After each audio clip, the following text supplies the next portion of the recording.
The U.S. Navy has a patent for a warp drive. That's not a joke. For years, it was dismissed as science fiction, even rejected by the U.S. Patent Office. But then, in a move that stunned physicists, the Navy forced it to be reactivated, claiming it was operable. Now, scientists are in a cold sweat. The core of this technology, the Pais Effect, promises to engineer the very fabric of reality. The question is no longer, is it possible? The question is, what has the Navy already built, and why are they suddenly so quiet about it? The paper that scared the Patent Office. So here's the deal. On September 28, 2017, the United States Patent and Trademark Office, the USPTO, received an application that was so wild, so unbelievable, it should have been thrown out on the spot. It came from a man named Dr. Salvatore Pais, and he wasn't some guy in a garage. He was a high-level aerospace engineer working for the Naval Air Systems Command, or NAVAIR. This is the part of the Navy that builds and maintains all their advanced aircraft. The title of the patent was Craft Using an Inertial Mass Reduction Device. And get this, the diagrams in the patent application didn't show a new jet or a new submarine. They showed a smooth, seamless oblong shape. It had no wings, no propellers, no exhaust, no visible engines at all. It looked, for all intents and purposes, exactly like the Tic Tac UFOs that U.S. Navy pilots had famously encountered off the coast of California back in 2004. The patent made a claim that sounds like something straight out of science fiction. It claimed this craft could engineer the fabric of reality by using an inertial mass reduction device. Let's break that down into simple terms. Inertia is just an object's resistance to being moved. A bowling ball has a lot of inertia. It's hard to push. A feather has very little. Mass is how much stuff is in that object. Pais's patent claimed to have found a way to reduce the craft's mass, essentially making a 500,000-pound vehicle feel as light as a piece of paper. If you have no mass, you have no inertia. This means you could, in theory, accelerate to thousands of miles per hour instantly. You could make a right-angle turn at that speed and not be turned into goo. You could travel through air, water, or even outer space with no friction. The patent examiner, a man named Philip Barengoltz, took one look at this and basically laughed it out of the building. He rejected the application. His reasoning was simple and brutal. The concept was not enabled. That's patent talk for this doesn't work and you haven't proven it can. He said the device would require a negative mass and a negative energy density, two things that are pure science fiction. He said the patent violated known laws of physics, specifically the first law of thermodynamics. He even called the entire idea impossible. Case closed, right? Another crackpot invention filed away in the impossible pile. Yeah, about that, this is where the story gets insane. Normally, that's the end of it. But Dr. Pais and his bosses at the Navy, they didn't let it go. They appealed the rejection. This is not normal. The Pentagon doesn't usually fight patent examiners over impossible science, but they did, and they lost the appeal. The Patent Office again said no, the idea was just too crazy. It was unsupported by any experimental evidence and departs from known scientific principles. So the Navy did the unthinkable. They pulled rank. On December 17, 2018, a man named Dr. James Sheehy filed a sworn declaration. This wasn't some low-level manager. Sheehy was the Chief Technology Officer for the entire Naval Air Systems Command.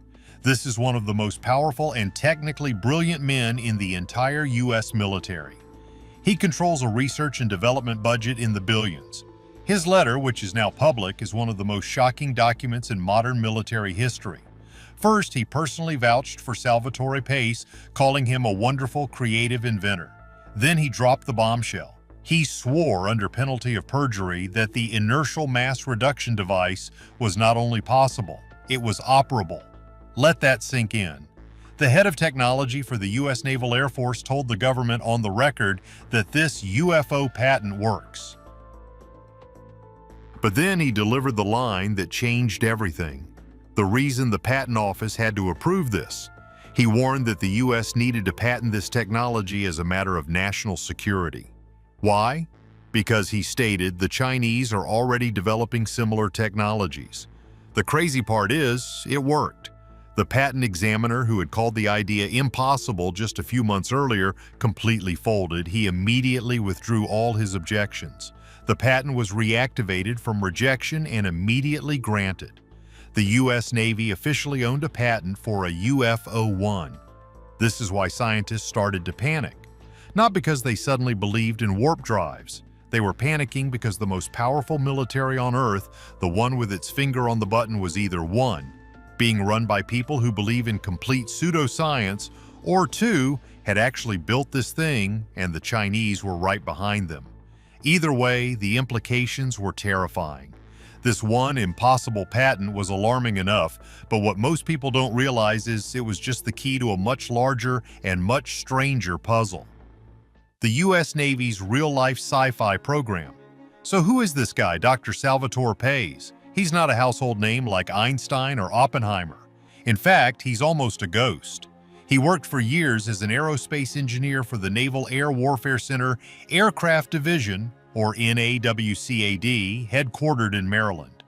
He has a PhD in mechanical and aerospace engineering. He's a real, verified, and respected Pentagon employee, or at least he was, and he wasn't just working on one strange idea, he was working on a whole suite of interconnected inventions. The media calls them the UFO patents, and they are all based on one core, radical idea. A concept so bizarre it has its own name, the Pais Effect. What is the Pais Effect? Basically, Pais claims that if you can vibrate or spin an object at an incredibly high frequency, you can polarize the local vacuum. Okay, let's translate that from science fiction. The vacuum of space isn't empty. We know from quantum physics that all of empty space is actually a boiling, bubbling soup of virtual particles. They pop into and out of existence in fractions of a second. It's a sea of energy, often called quantum foam. Pais claims that his devices can control this foam. He believes that by spinning an electrical field at an insane rate, he can create a bubble around a craft, effectively separating it from our known reality. Inside this bubble, the laws of physics get weird. The craft's mass drops to 0. This allows it to do the impossible, travel at thousands of miles per hour or even faster than light with almost no energy, make right-angle turns at extreme speeds without turning the pilot into goo, become invisible to radar and even light, travel through air, water, or space with no friction or heat. It's a magic box that solves every problem of travel, and the UFO patent was just one part of the system. To build his craft, Dr. Pais also patented 3 other impossible devices. This is where the mystery really deepens. First, he patented a high-frequency gravitational wave generator. Yeah, you heard that right. Gravitational waves are ripples in the fabric of space-time itself. Einstein predicted them, but they are incredibly weak. We only just managed to detect them in 2015, and that was by using a detector called LIGO, a device that is 2.5 miles long, to measure the collision of 2 massive black holes. Pais claimed he could make these waves in a tiny box. This is like claiming you've built a device that can create earthquakes on demand. What would it be for? Propulsion, or as some theorists wonder, a weapon, or maybe a way to communicate instantly across the galaxy. Second, he patented a high-energy electromagnetic field generator, or HEEMFG. This, in theory, was the engine that would create the Pais effect. It's described as a shell, possibly filled with gas, spinning at an insane speed, all while being blasted with energy. The power required to run this thing would be astronomical. We're talking terawatts of energy. A single terawatt is more than the entire energy consumption of the United States at any given moment. That's the output of 1,000 nuclear power plants, all to power a single craft. And Pais claimed this device could not only generate that field, but also contain it, all without melting itself and the surrounding city into slag. This is a wow factor that just breaks the brain. This is where the science community really started to lose its mind. The energy numbers just don't add up. It's a total violation of the laws of energy conservation. But Pais had an answer for that too, and it's the most important and most impossible patent of them all, a room temperature superconductor. This is the holy grail. This is the one. If this one patent is real, it changes everything. not just for the military, but for all of human civilization. Here's the deal. Superconductors are materials that can conduct electricity with zero resistance. All the energy you put in, you get out. No heat, no loss. This would mean power grids that never lose energy, ultra-fast quantum computers on your desk, and yes, incredibly powerful tiny electromagnetic fields. But here's the catch. We have superconductors today. The problem is they only work when they are kept freezing cold. And I mean cold. We're talking colder than deep space cold, like minus 400 degrees Fahrenheit. This requires massive, expensive cooling systems. Dr. Pais filed a patent for a superconductor that works at room temperature. If this were true, it would be the single greatest discovery in the last 100 years. It would be a multi-trillion-dollar idea. Forget a warp drive, this one thing would revolutionize the world. And yet it was just one small, necessary piece of Pais's larger puzzle. This is the system. Room temperature superconductor, RTSC, allows the HEEMFG to generate a terawatt-scale energy field, which in turn powers the UFO craft and the gravitational wave generator, all of which work by creating the Pais Effect to bend the quantum foam. It's a house of cards, and it's all built on a foundation that, according to every known law of physics, should be impossible. So if this tech is so great, why isn't every scientist on Earth working on it?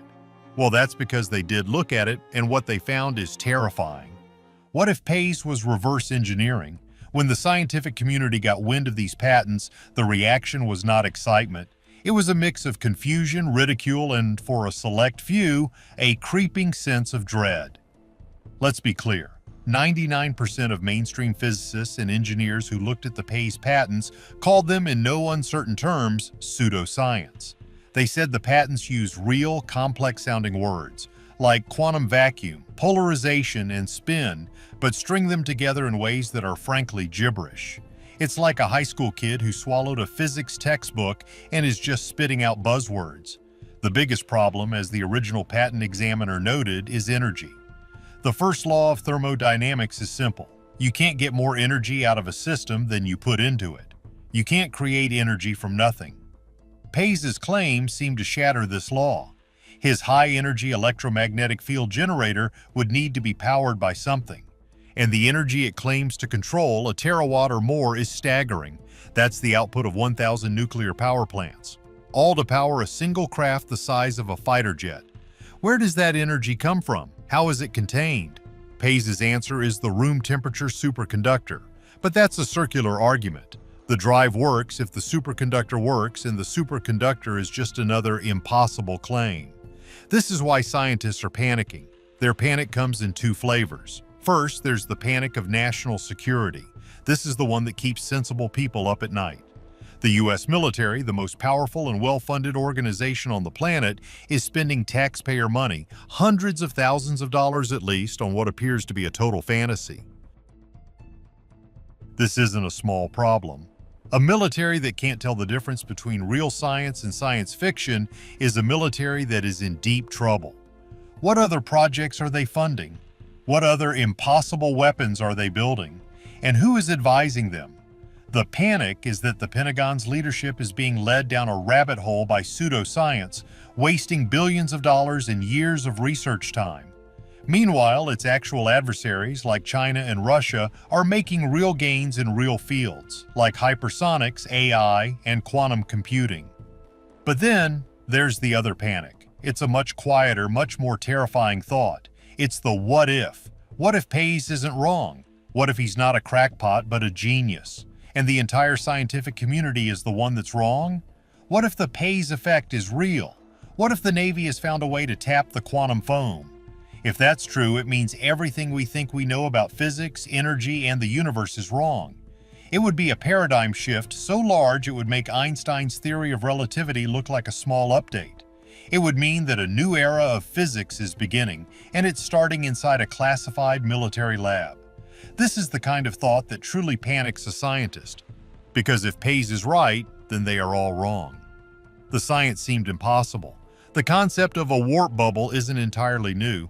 In 1994, a brilliant physicist named Miguel Alcubierre proposed a mathematically possible way to build a warp drive. It's called the Alcubierre drive. But here's the catch, and it's a big one. Alcubierre's math proved that to warp space, you'd need to create a ring of exotic matter, which is just a fancy way of saying negative mass. This is stuff that would have negative gravity. It would push you away. It's theoretically possible, but we've never seen it, never made it, and have no idea how to make it. And the second problem? The energy. To create a tiny warp bubble, Alcubierre calculated you'd need the energy equivalent to the entire mass of the planet Jupiter. Later calculations got that down to the mass of a large planet. Still not exactly practical.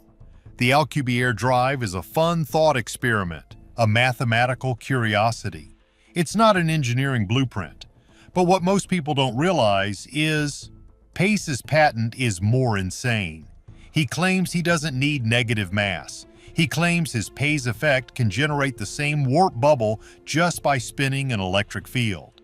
He's claiming to have solved a problem that has stumped the greatest minds in physics, and he did it with a spinning gas-filled cone. This leads us to the wildest theory of all. What if Pais didn't invent this technology from scratch? What if he was tasked with reverse engineering it? Let's go back to those Tic-Tac UFOs.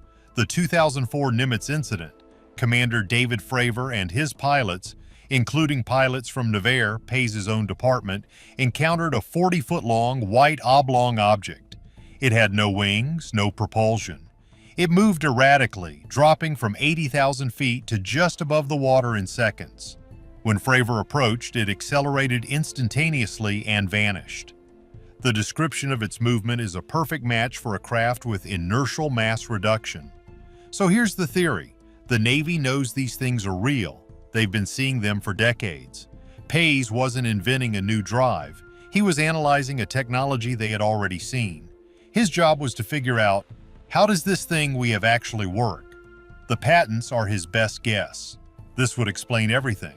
It explains the Navy's unshakable certainty. It explains Dr. Sheehy's sworn statement that the technology is operable because he's seen it operate. It explains why the physics seems impossible or alien because it is. But that raises an even bigger question. If this technology is that world-changing, if it's a recovered technology from somewhere else, why on earth would they file a public patent for it? Black budget shell game. This is the central mystery. If you have a working UFO, you don't patent it. That's the dumbest thing you could do. You classify it, you bury it, you build a fortress around the people who know about it. You don't file paperwork with the USPTO and post the diagrams online, unless the patent itself is part of a much smarter, much more secret game. This is where we get into the really wild theories. Theory number 1, the China card was the whole story. This is the simple, cynical explanation. Dr. Pais had a cool but unproven idea. Dr. Sheehy, his boss, wanted to get funding for it. But in the massive Pentagon budget, how do you get money for a warp drive? You can't. You'll be laughed out of the room. But you can get money for a strategic defense asset to counter China. So the whole thing was a bureaucratic power play. Sheehy bluffed. He told the patent office that China had this tech knowing it would light a fire under them. He needed the patent, not because it was real, but to legitimize the project. By getting the government to grant the patent, he could then go back to his bosses and say, see, the USPTO agrees this is a real patentable technology. Now give me $500 million to build it. It's a black budget shell game. Theory number 2, the honeypot for spies. This theory is even more cynical. The patents are deliberately flawed. They are meant to be public. The goal is to make Chinese and Russian scientists waste their time. Think about it. You're a spy in Beijing. You see the US Navy just patented a room temperature superconductor and a warp drive. You see the CTO swore it was operable. Your bosses will go into a panic. They will order their scientists to drop everything and figure out the Pais Effect. But here's the catch. The patents are lies. They're a disinformation campaign. The physics is intentionally wrong. The math is a dead end. The US Navy then sits back and laughs as its greatest rivals dump billions of dollars and years of research by their best scientists into a complete, total physics-based black hole. It's the most brilliant act of 4D chess imaginable. Theory number 3, soft disclosure, a warning shot. This theory is that the patents are a message, but to whom?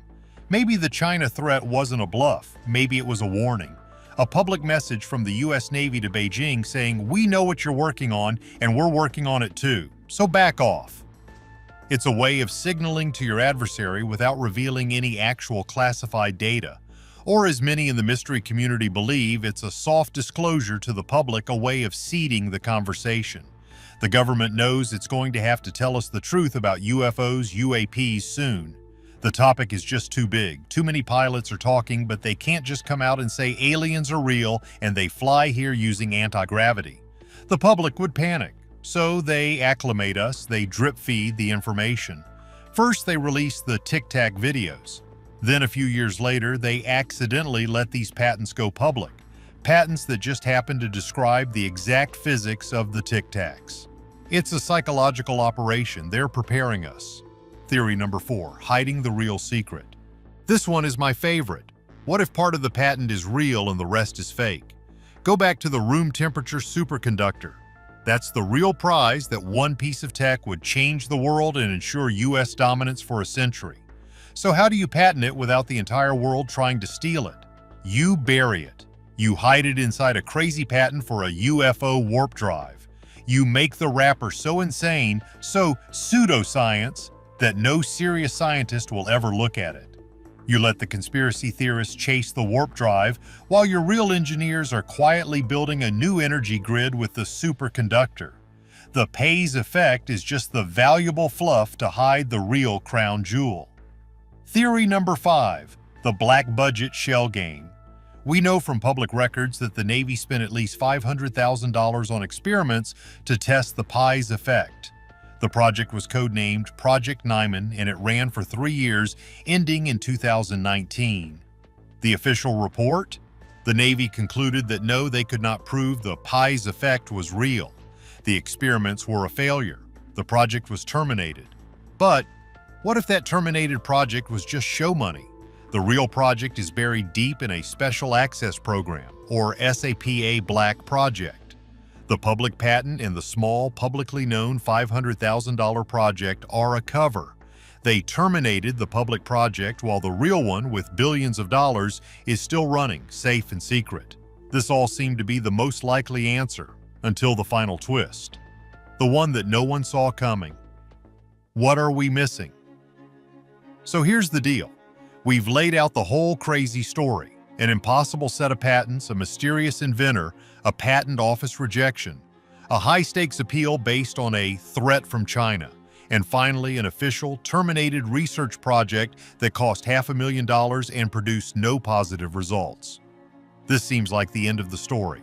It was all a failure. The Pais Effect was just a pipe dream, a dead end. The scientists who said it was pseudoscience were right. But as many of you watching this are probably thinking, are we really missing a key detail? Is it that simple? No, because in late 2023 and early 2024, something very, very quiet happened. The US Navy, which had fought so hard to get these patents, which had invoked national security, stopped paying the maintenance fees on them. When you get a patent, you have to pay the government every few years to keep it active. It's a simple fee. The Navy just didn't pay. As of right now, the impossible patents for the room temperature superconductor, the gravitational wave generator, and the UFO craft are all listed in the public database as abandoned. This is the real mystery. Why would they do that? This brings us to 2 and only 2 terrifying possibilities. Possibility number 1, the simple answer, it was a failure. This is the Occam's razor explanation. The Pais Effect was total nonsense. The experiments proved it. The $500,000 was wasted. Dr. Sheehy's operable claim was either a mistake or a bluff to secure the patent just in case. Dr. Pais was a well-meaning but ultimately wrong engineer. They abandoned the patents because they are worthless. They are just embarrassing reminders of a failed pet project. They terminated the research, closed the books, and moved on. This is the most logical, most sensible, and most boring explanation, and it's probably true. Probably. Possibility number 2, the black answer. It worked. This is the one that keeps people in the mystery world up at night. What do you do if you are the US Navy and you actually invent a working warp drive? What if Pais was right? What if the Pais effect is real and you now have a craft that can fly at thousands of miles per hour and is invisible to all sensors? Do you keep paying the public patent fee? No, you don't. You don't want that patent to be active. You don't want anyone looking at it. You don't want Chinese or Russian spies thinking this technology is active and operable. You want the entire world to think it was a terminated failure. You let the public patent abandon. You let it die. You want everyone to believe it's worthless. Why? Because the real version is now so classified it's above top secret. You don't need a public patent when you have a working prototype hidden away at Area 51, or more likely at the Navy's own high-security bases, like China Lake. Abandoning the patent isn't an admission of failure, it's the perfect cover. It's hiding in plain sight. You tell the whole world it's worthless, precisely because it's the most valuable asset you have. This is the ultimate down-to-earth question. Is the military run by people who believe in pseudoscience? Or did they actually build a UFO and then brilliantly hid it by telling everyone it was a failure? The patents are public. The inventor is known, but the truth is still classified. So what's the real truth? Was the Pais effect a massive government blunder, or is the real hardware already flying? Let us know in the comments. Don't forget to like and subscribe.